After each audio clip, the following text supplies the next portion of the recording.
Hai, selamat datang di channel Catatan Buruh. Semoga kita selalu dalam keadaan sehat ya. Well, menemani waktu istirahat kalian, Mimin mau ajak kalian ngebahas film yang seru banget nih. Apa jadinya jika kalian bertemu dengan hantu? Bisa jadi teriak sekencang-kencangnya atau bahkan pingsan ya. Nah, kali ini Mimin akan membahas film dengan judul Don't Worry, I'm a Ghost. Dari judulnya udah kebayang ya nih film tentang apa, tapi tenang aja, di film ini hantunya cantik banget guys. Film ini juga menghadirkan jalan cerita menarik, seru, bikin penasaran, dan ending yang tidak terduga. Tapi sebelum nonton, silahkan klik tombol subscribe dan tombol loncengnya dulu ya, biar kalian tidak ketinggalan ulasan-ulasan film menarik lainnya dari Mimin. Oke, tanpa berlama-lama, mari kita mulai.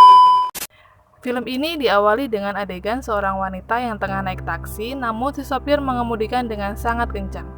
Si wanita ini marah-marah karena takut, dan benar saja, dari arah persimpangan kanan tiba-tiba muncul seorang laki-laki dan si sopir nggak bisa menghindar. Akhirnya menabrak pria tersebut. Kemudian pria tersebut dibawa ke rumah sakit. Setelah sadar, dokter menanyakan beberapa pertanyaan seperti, angka berapa ini? Siapa namamu? Berapa umurmu? Ini apa? Sambil menunjuk tempat tidur dan selimut. Untuk pertanyaan umum, pria itu bisa menjawab. Namun, untuk pertanyaan mengenai dirinya, dia tidak bisa menjawab sehingga dokter menyimpulkan bahwa pria itu mengalami amnesia atau hilang ingatan. Kemudian pria itu datang ke kantor polisi untuk mengetahui identitasnya. Polisi membantunya dengan mengidentifikasi sidik jarinya.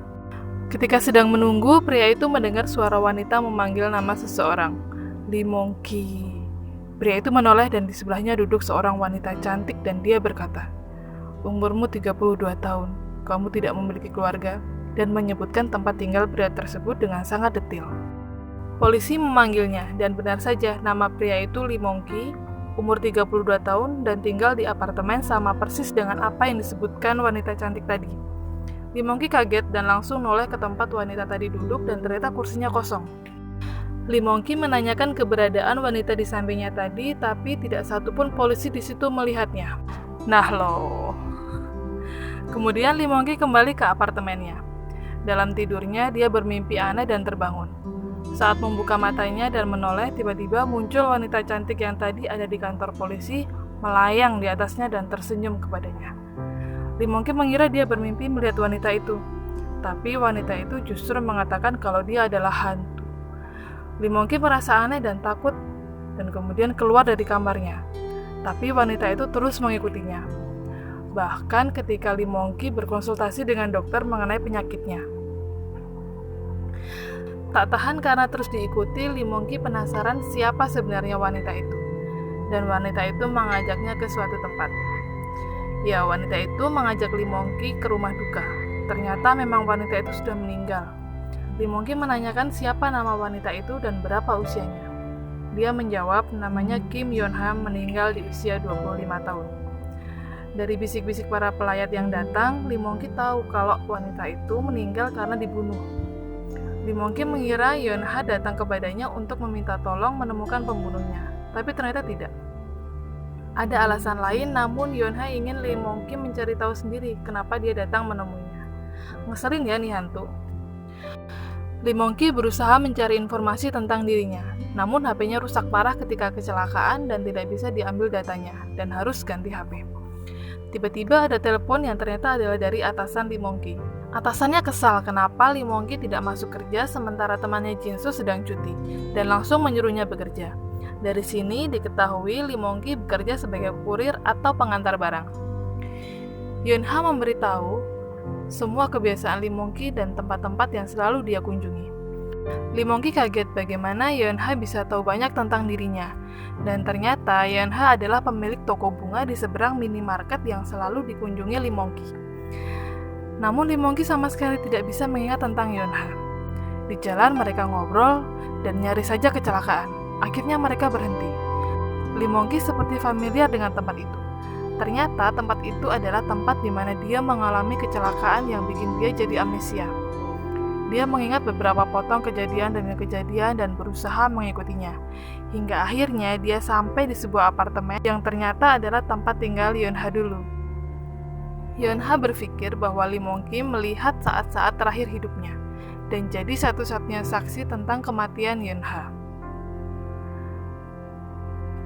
Lee Mong-ki ingat, ada sosok seorang laki-laki juga malam itu dan kemungkinan dia adalah pembunuhnya. Lee Mong-ki kemudian memberikan beberapa informasi kejadian yang berhasil dia ingat. Namun karena informasi yang diberikan tidak lengkap, polisi memintanya datang kembali bila ada hal lain yang diingat Lee Mong-ki dan mengingatkan Lee Mong-ki untuk tetap berhati-hati dengan pembunuh Yeon-ha. Di luar ada sosok pria misterius bertopi yang mengawasi gerak-gerik Lee Mong-ki. Lee Mong-ki masih berusaha mengingat apa alasan hari itu dia datang ke apartemen Yeon-ha dan meminta Yeon-ha memberitahu apa alasan dia datang ke apartemennya.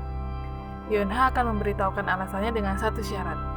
Dia mendorong Lee Mong-ki ke sebuah danau dan berharap Lee Mong-ki mengingat sesuatu. Ternyata dulu Lee Mong-ki pernah berusaha bunuh diri dan diselamatkan oleh Yeon-ha. Beberapa tahun kemudian Yeon-ha membuka toko bunga di seberang minimarket. Saat itu dia bertemu dengan Lee Mong-ki. Ternyata Lee Mong-ki seperti tidak mengingatnya, padahal Yeon-ha merasa dirinya sangat berjasa pernah menyelamatkan hidup Lee Mong-ki. Kemudian Yeon-ha menceritakan bahwa waktu itu adalah hari ulang tahunnya, dan dia mengundang Lee Mong-ki untuk datang makan malam di apartemennya, karena sebenarnya Yeon-ha menyukai Lee Mong-ki. Suatu hari, teman kerja Yeon-ha meminta Lee Mong-ki mengantarkan karangan bunga buatan Yeon-ha kepada pelanggannya, dan meminta menyampaikan pesan bahwa ini adalah bunga terakhir yang bisa dia buat. Yeon-ha sendiri tidak tahu siapa pelanggan yang selama ini memesan bunga darinya dan meminta mengantarkannya ke panti jompo. Seorang nenek bertanya kepadanya apakah dia menyukai Yeon-ha. Lee Mong-ki penasaran dan kemudian dia kembali ke kamarnya dan membuka komputernya berharap menemukan beberapa informasi. Beberapa password ia coba untuk membuka emailnya namun tidak berhasil. Kemudian dia mencoba mengetikkan nama Kim Yeon-ha dan ternyata berhasil. Emailnya terbuka. Dia menemukan tagihan pembayaran bunga dan ternyata dialah selama ini yang memesan bunga di tempat Yeon-ha. Keesokan paginya, Lee Mong-ki mengajak Yeon-ha berkencan. Mereka jalan-jalan, nonton bioskop, belanja di supermarket, dan kemudian memasak untuk merayakan ulang tahun Yeon-ha yang belum sempat mereka rayakan. Lee Mong-ki merasa dia harus mengatakan perasaannya yang sebenarnya kepada Yeon-ha agar dia tidak penasaran lagi. Dia kembali mengambil bunga dari panti jompo dan akan diberikan ke Yeon-ha. Tapi tiba-tiba ada bayangan pria di belakangnya. Dan ternyata dia adalah Jin-soo, rekan kerja Lee Mong-ki yang sedang ambil cuti. Jin-soo memperingatkan Lee Mong-ki untuk tetap menjaga rahasia di hari pembunuhan itu dan menjauhi polisi agar mereka berdua tetap aman. Namun kemudian polisi datang dan Jin-soo langsung kabur. Di dalam lemari kamarnya, Lee Mong-ki menemukan fotonya bersama Jin-soo saat masih anak-anak. Dan ternyata mereka adalah anak yatim piatu yang tinggal bersama di panti asuhan. Mereka sudah seperti kakak dan adik. Lee Mong-ki kembali ke apartemen Yeon-ha dan berusaha mengingat sesuatu. Dalam ingatannya, dia melihat Jin-soo ada di apartemen Yeon-ha juga bersamanya waktu terjadi pembunuhan itu. Lee Mong-ki tahu ternyata yang membunuh Yeon-ha adalah Jin-soo. Dan mengatakan pada Yeon-ha bahwa dia akan menangkap pembunuh Yeon-ha dengan tangannya sendiri. Dan meminta Yeon-ha jangan pergi dulu, karena dia masih ingin mengenal dan mengingat Yeon-ha lebih dalam lagi. Polisi menelponnya dan memintanya datang ke kantor polisi untuk mencoba mengenali tersangka pembunuhan. Dan ternyata yang ditunjukkan polisi adalah foto Jin-soo. Dan polisi tahu bahwa Jin-soo adalah rekan kerja Lee Mong-ki dan satu panti asuhan dengannya. Lee Mong-ki mengatakan bahwa benar, Jin-soo lah pelakunya. Dia membantu polisi untuk bisa menangkap Jin-soo. Jin-soo melihat banyak polisi dan mencoba kabur, tapi dihalangi Lee Mong-ki. Lee Mong-ki meluapkan kemarahannya kepada Jin-soo karena telah membunuh Yeon-ha. Tapi ternyata semua salah. Jin-soo mengatakan bahwa Lee Mong-ki lah yang telah membunuh Yeon-ha. Wah, semua terkejut, termasuk Yeon-ha yang juga ada di sana. Akhirnya polisi menangkap keduanya dan membawa mereka ke kantor polisi. Polisi melakukan olah TKP kasus pembunuhan Yeon-ha. Dan saat itu Lee Mong-ki seperti bisa mengingat semuanya. Saat itu, Yeon-ha memberikan alamat apartemennya dan mengundang Lee Mong-ki untuk datang merayakan ulang tahunnya. Saat akan menuju apartemen Yeon-ha, di jalan dia bertemu dengan Jin-soo yang kebetulan saat itu sedang cuti. Jin-soo meminta Lee Mong-ki menemaninya ke suatu tempat. Tapi Lee Mong-ki menolak karena sudah ada janji dengan Yeon-ha. Jin-soo memohon dan akhirnya Lee Mong-ki bersedia menemaninya sebentar. Ternyata mereka masuk ke sebuah kamar di apartemen. Jinsu berniat untuk mencuri. Lee Mongki melihat ada foto Yeonha di sana dan mencocokkan alamat yang diberikan Yeonha kemarin. Dan ternyata benar, ini adalah apartemen Yeonha. Jinsu berniat mencuri di apartemen Yeonha. Lee Mongki meminta Jinsu mengembalikan semuanya, tapi Jinsu menolak.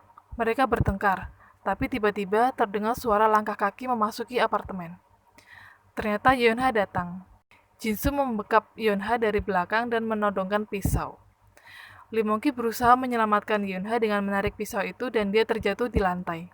Jinsu mendorong Yeonha hingga dia juga jatuh di atas tubuh Lee Mongki. Tapi naas, yang dibawa Lee Mongki menusuk perut Yeonha dan membuatnya berlumuran darah hingga akhirnya meninggal. Yeonha datang menemui Lee Mongki di penjara dan berpesan agar dia bisa hidup dengan baik. Kemudian pergi meninggalkan Lee Mongki.